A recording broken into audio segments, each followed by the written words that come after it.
Hello everyone, welcome to this new Orthoforward podcast. Today I'm interviewing the K-Line CEO, Sherif Kandil. Thank you for coming, Sherif. It's really a great pleasure to have you. Pleasure all mine. Salah, Philippe. So today it's all about K-Line and especially ClearX, one of the only 4D, and please explain me what you mean by 4D, a clear aligner solution today on the market.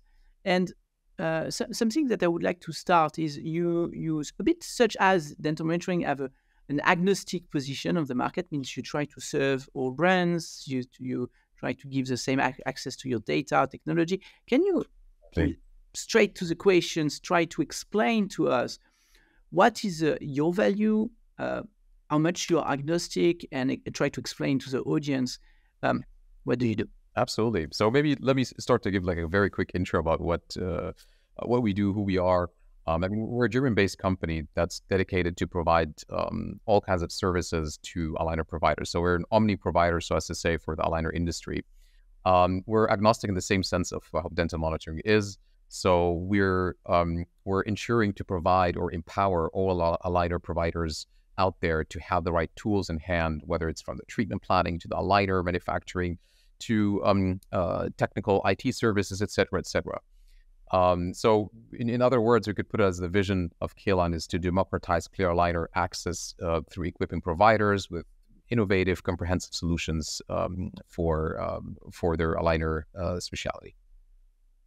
Yeah, I remember my early days when I created my first company and then DM, but I know what inspired me to do it and what drives me to do this crazy work of being an entrepreneur.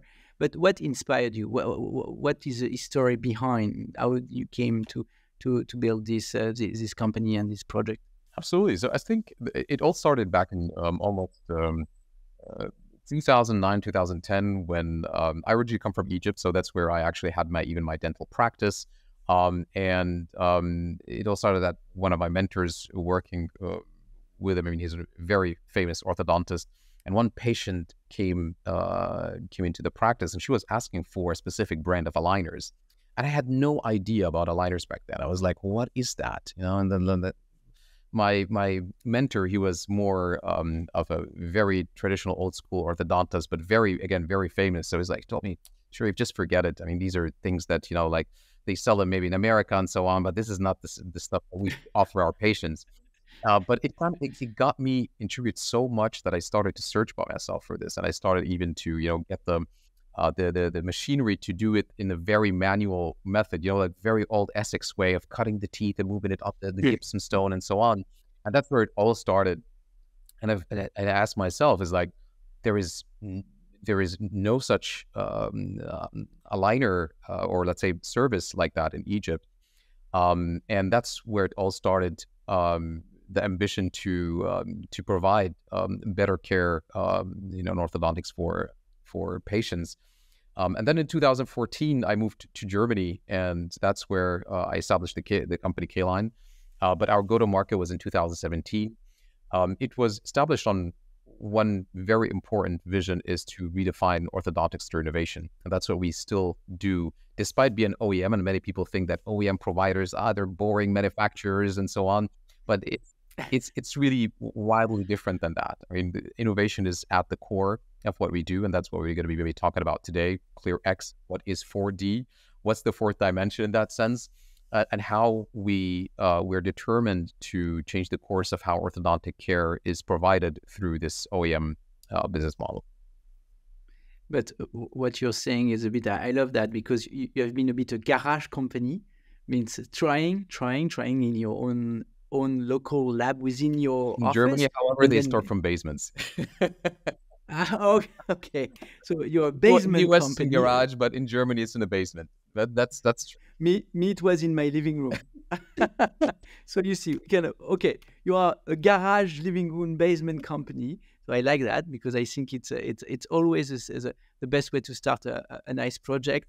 And so if you compare your vision when you were this garage company to the vision today, it probably have changed, because we are very naive initially. We believe we want to change the world in a certain way, and we realize very often that how much stupid we are initially, and then we Yeah. change. So can you compare your vision from when did you start, this naive Sherif, and today this pretty successful guy that is selling aligners across the world? Yeah, I mean, it's a very touchy question, especially for me, because from my perspective, I moved from Egypt, where business is done differently than it's done in Europe, right, or the Western world, and decided to take a very big risk of leaving a very successful practice in Egypt to move everything and just move my whole future towards the product that I wanted to globally distribute. And going to especially a country like Germany with very strict regulations, with a different language that I didn't know at all before I came here. You did not speak German at that No, time? no. So Obviously, there is another reason you to can, move to Germany. well, this time Is your wife German? Is your wife German? Tell the truth. it's not the same like the story of how I learned French. Okay. But yeah, I mean, it was super difficult to move from that naive Sherif who had a very tiny look at how business is done and what entrepreneurship is, to where we are right now. From getting through the culture, the language, the regulations, the market understanding, waking up, growing up.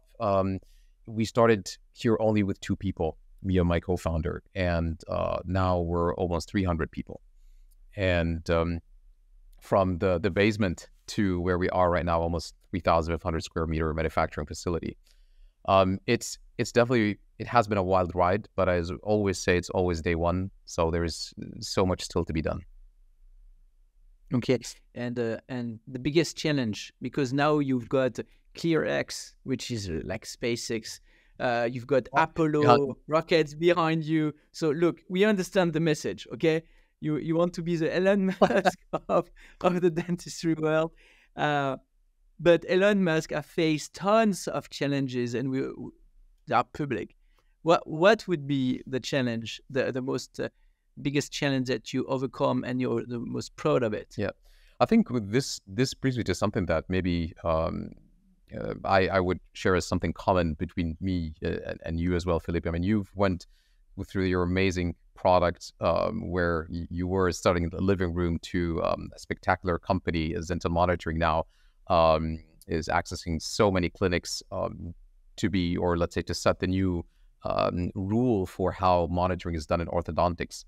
That's almost more or less the same what I'm going through, but in a different direction, where the vision of having a product to prevail, a product to change how orthodontic care is provided, is definitely what's driving me.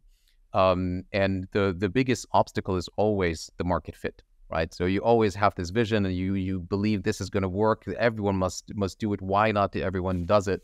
But you face reality. I mean, you have to convince thousands and thousands of people why this is the next big thing, why they must use that. And that's where I believe that represents a difficulty or a challenge for an entrepreneur to get the product to the right market fit.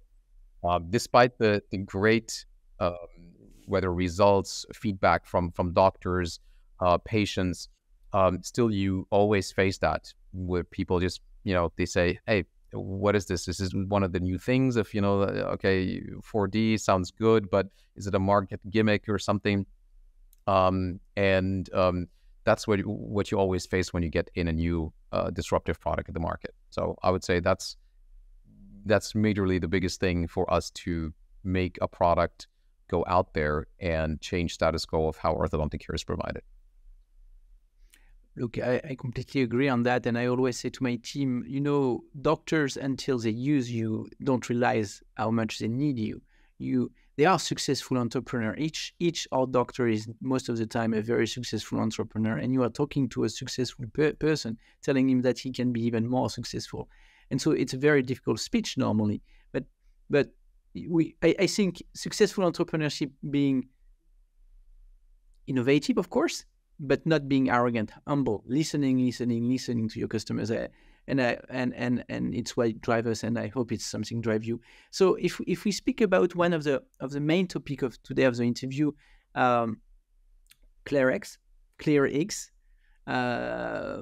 tell us more about that, because me, when I see 4D, 5D, 7D, like this becomes science, okay? I'm a very strong scientist, I believe, but explain me 4D, where is the time is coming? Yeah. Well, ClearX is, it's the first shape-shifting aligner, the most eco-friendly aligner ever made. And why I say that is because aligners so far are made with good plastics, material sizes improving a lot. However, it always has one single shape. It's disrupted by the shape of teeth in order to move the teeth, but then to react back and push the teeth to the exact shape it was manufactured on, that's always, let's say the standard aligner and how the mechanics of aligners work. With the shape-shifting aligners, we've pre-programmed the design aligners that work in a different manner, where an aligner, one aligner would have more than one shape. So it could have two shapes. It could have even three shapes. And I mean by shapes, like really distinct, different shapes. Because many think, okay, it's maybe you just heat it, so the aligner just gets a little bit stiffer or something. No, it's literally a totally different shape. We'll explain later maybe how this is exactly done or manufactured. Also, please do it. Please do it. Yeah, but do it. So those aligners are pre-programmed in a way. I mean, normal aligners, standard aligners, you either suck them down with a vacuum forming, thermoforming machines in general, or you directly print them. I mean, in the near future. But in ClearX, what happens is that the aligner goes through more than one single thermoforming process. And it's like it's a machine that thermoforms aligners normally to a certain temperature to give the aligner its permanent shape, and then it moves on and it's thermoformed once again, the same aligner but on a different model, okay? And it goes through the second thermoforming stage with different temperature, different pressure, and so on, and gets its temporary shape. Thus, when the patient wears the aligner, the aligners have a temporary shape, which is, let's say, call it number 1, yeah. And when the patient takes these aligner together with the kit, they get something like called a booster. Like I'm going to maybe describe it in a bit as well. And the booster's responsibility is to activate that aligner. So the patient just gets like a notification on the app, or they just, in general, every week, they have to boost that aligner or activate it. Now with the heat, the same aligner that was manufactured at a temporary shape will go back to its first initial thermoforming shape, which we call accordingly the permanent shape. That's how the aligner has 2 or even more different thermoforming shapes. Depends on whether you thermoform it twice or thermoform it 3 times. It's 2 different products. We have one product which is called the Classic that has a thermoforming done 2 times, and we have another one that's formed 3 times and has 3 different distinct shapes. So that's exactly how we come on with an aligner that has a shape-shifting feature. It has obvious advantage in terms of reducing the number for aligners. Can you give more numbers about that? It means that if compared to a traditional 30, 40 steps aligner treatment, how many aligners it will actually produce within a K-line or ClearX treatment planning? It exactly reduces the aligners by 50%. And I'm saying exactly because it's 2-step. Yeah, I mean, 2-stage. Whether it's for the 2-stage or even for the 3-stage, both decrease the plastic by 50%. Without going a lot into technicalities, how 2 and 3, both of them decreased still 50%, not more than 50%. But the number of models as well as the aligners is exactly 50% less than compared to the traditional aligners. Go ahead, please. Yes, so it means I understand that it means that the quantity of movement program in between 2 shapes recorded in the same aligner is equivalent to the quantity of movement recorded between 2 aligners produced distinctly. Exactly. Yes. Okay. Yep. Okay. And I guess when you say that the 3 shape will still bring only 50%, just because you have reduced the quantity of movement between the 2 recorded shape, the 3 recorded shape. Yeah. Exactly. So it's divided on 3 rather than divided on 2 shapes only. Reducing aligners boom, grasp me an idea about around the carbon neutrality, and which is an objective of most companies, ESG impact, etc. Can you tell me more about what are your objective as a company? Yeah, I mean, the background first of how we look at this is, you know that there's almost like 1.2 million aligners produced per single day. Yeah. And there are many ways many providers out there are trying to do in order to decrease the carbon footprint, to decrease or to recycle even aligners sometimes. This is extremely difficult to recycle aligners, or all these upwards are extremely difficult to gather the aligners back, and or to to even see if it's eligible to be recycled. And there, in general, like for all plastics in the world, there's less than 7% probability that your plastic bottle will really be recycled or not. All these 7% probability that only 7%. Yeah. So okay. It's like we're into this in Washington where everything, okay, it has this recyclable on it. So you think, okay, I'm soon doing something good, and then you throw it in these yellow litters. I don't know if it's yellow everywhere or only here in Germany. No, it's yellow too in France. So and you think, okay, it's I did the right thing, but only 7% of that is really recycled. We're consuming plastic like crazy. So what I'm saying is, the only way to cut down on plastic is to just cut down in the first place producing single-use plastics. That is the optimum goal. And we worked on that to, first we compared the carbon footprint of standard aligners, which is at around 3.7 kilograms of CO2. And comparing to our ClearX aligners, which is around 1.6 right now, 1.6 kilograms of CO2. First, there's a very big difference between both, and then the remaining that we have of the 1.6, we're compensating that through doing our intense activities with ocean care and paying for every aligner that we produce. We're putting out something out of our pocket in order to save the ocean. So with this, we had a very rigorous calculation to make sure that our aligners, from the aligner itself production to the packaging, that it is carbon neutral. So thank you for doing that. I think it's brilliant, and it should be a question to most companies. Of course, it's a strong marketing advantage. And where do you feel that this marketing advantage will really play a big role? I know Germany is very advanced for that. Some European country. Do you have traction in US? Do you have traction in Asia? If you can tell us more about your market and how do you position the product? Yeah, I mean, when it comes to geography, I mean, currently we're very active in Europe. I mean, we just launched it, by the way, officially on the IDS. So we're just freshly in the market since March 2023. But we had a pilot phase of almost 2 years before, through which we worked with specific KOLs who intensely used our aligners. And I mean, let's say interest is from all over the world, but specifically in the US, where I believe this is going to be one of our biggest steps moving forward next year, will represent our second geography or second marketplace where we're going to. And then we have a plan to start to expand from there after that in many different locations, whether it's in the MENA region as well as APAC region, and so on. But the super interesting thing is that aligners, ClearX aligners, are not only interesting because they are eco-friendly. They have a very distinct key element in it as well that makes it even extremely efficient in terms of results of the treatment, in terms of engagement of the patient or compliance, for several factors. Now, one of them is because we have this patented technology where we have the second shape, or last shape of an aligner overlaps always the new shape of the new aligner.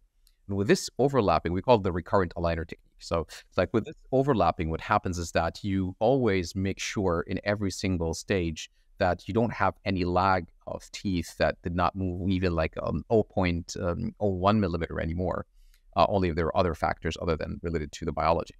But you ensure that this movement is happening. And also An aligner, as you could know, that whenever it's placed in the patient's mouth for a few days, it starts to flange out at the back, right? Because of all the forces placed on the teeth or on the aligner.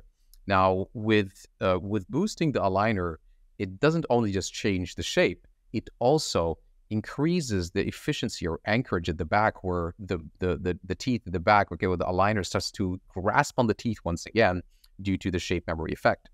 Now, with this increases the retention, anchorage, accordingly also the results. One of the things that I personally believe is going to be very, very advantageous for patients is that the journey is totally different. You're getting the patient to interact with software, like the mobile app, with hardware. Right now, this booster, when the patients use it, I mean, it's extremely interesting, beautiful, kind of sci-fi thing where they have at home, and they put the aligners in it once a week. They put it in there for 5 minutes and then boost the aligner. They take it out, they put the aligner. Oh wow! I mean, I feel already pressure on the teeth on these areas and so on. But it's super engaging that it also increases the compliance, and we're doing many studies about that to make the difference, or let's say compare the difference of compliance between standard aligners and the 4D technology or the ClearX aligners. Oh, I'm sure that very soon we will see lots of data on DM, and we will share with you the data to help that. In terms of, I always believe that the manufacturing and the product itself is just one part, and a key element of the success of a digital treatment. It's the digital part of the treatment, so the treatment planning software, and also the type of case that you can truly do with your technology. Can you tell us more a little bit about the treatment planning software that you recommend or that you have, and the typology of treatment that today you feel comfortable, which are compatible with ClearX? Well, as I mentioned at the very start, I mean, the core of what we do is agnostic, being super agnostic. So despite that, we are now introducing ClearX as a brand itself, but it's more of raising the awareness of technology in order later on to give the opportunity for many aligner providers out there to use the exact same technology and decrease their costs, I mean, of operations and the cogs of materials by not less than half of what they used to use before. And without providing the right tools for them, whether to manufacture by themselves, even this aligner in-house, or even get it directly from us as an OEM manufactured aligner. So for the software, there is obviously a certain way to do it, a little bit different than the normal standard way of doing treatment plans, but it's something that could be done with any software out there. We currently use several softwares. There is a proprietary software that we introduced beginning of the year that we use for maybe 30-40% of our clients. And we should be increasing using that. But we use also different other softwares out there. I don't want to miss any of the great ones. I mean, Smile, Onyx, et cetera, et cetera. I mean, but again, it's not really. So the treatment planning is pretty much agnostic, and what you're telling us is there is not enough difference in the planning that it requires specific software to apply your technology. Yes, exactly. Okay, I get it. And so I would guess that the answer in terms of the what applicability in terms of treatment goes accordingly with the treatment planning. So it means that you are compatible with any type of treatment. That's exactly right. So it's compatible with any kind of difficulty of treatments. However, we still currently do not go for youngsters. So teens are fine. However, below like 13 years old, we still do not recommend it much because it's a little bit of a sophisticated treatment method for the patient, or it's a different journey.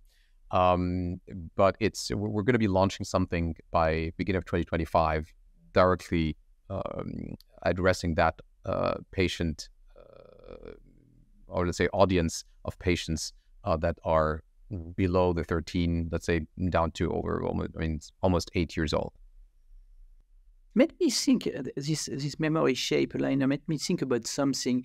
We have seen through the monitoring that actually on another phase of the treatment, which is a post-treatment, the retention phase, that after a certain period of time, the settling of the posterior segment is happening, etc.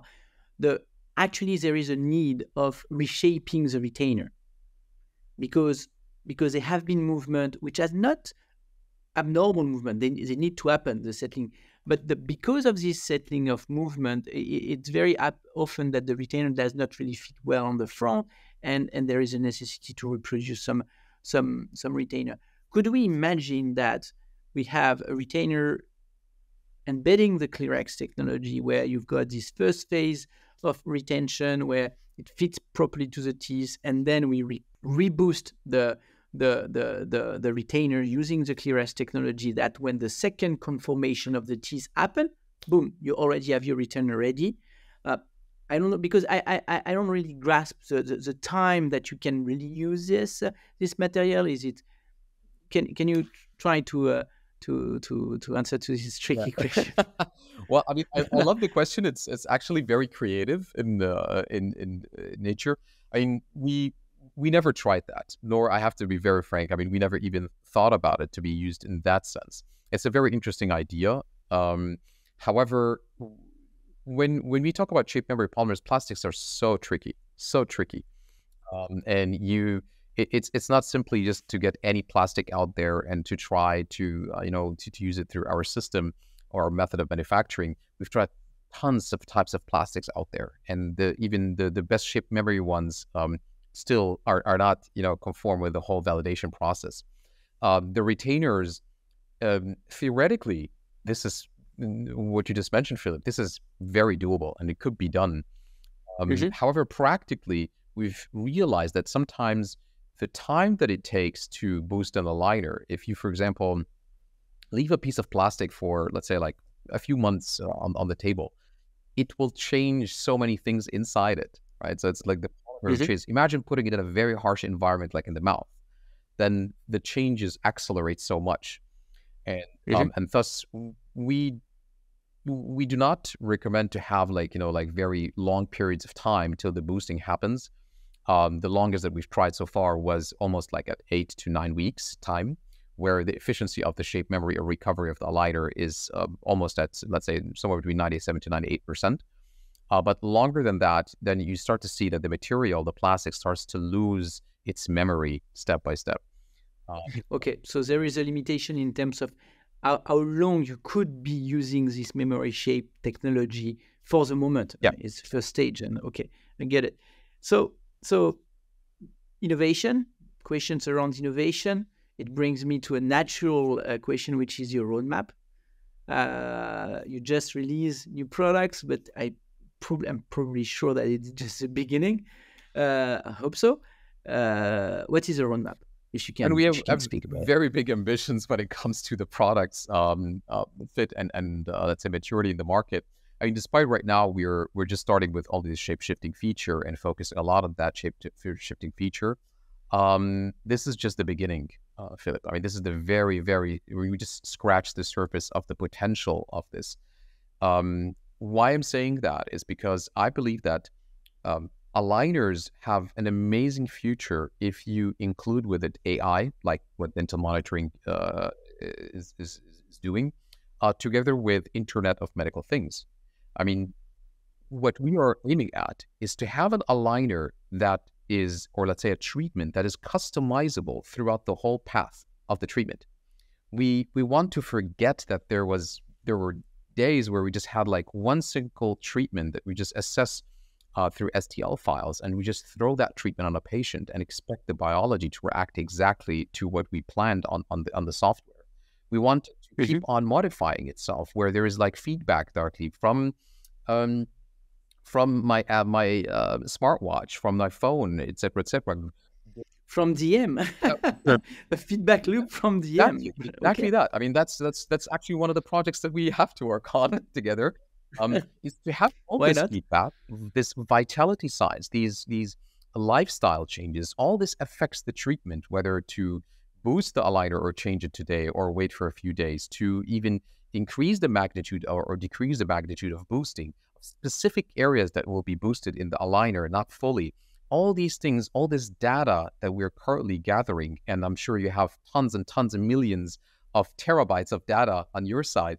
All this data, if it's used efficiently, then we could improve how orthodontic care is done forever, because that is, again, that is the future of orthodontics, is how AI together with Internet of Medical Things will go hand in hand to improve the orthodontic care. I think it's a beautiful vision to see the future of orthodontics. I share part of the vision. I'm sharing totally the vision around AI is transforming and expanding the reach of capability of doctors, making sure that treatment are the new standard of care, always improving the quality of care.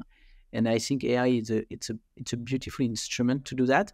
Look, Sherif, I wish you all the best. I'm in love about innovation. I'm in love about anyone who wants to change the orthodontic world, which is my field.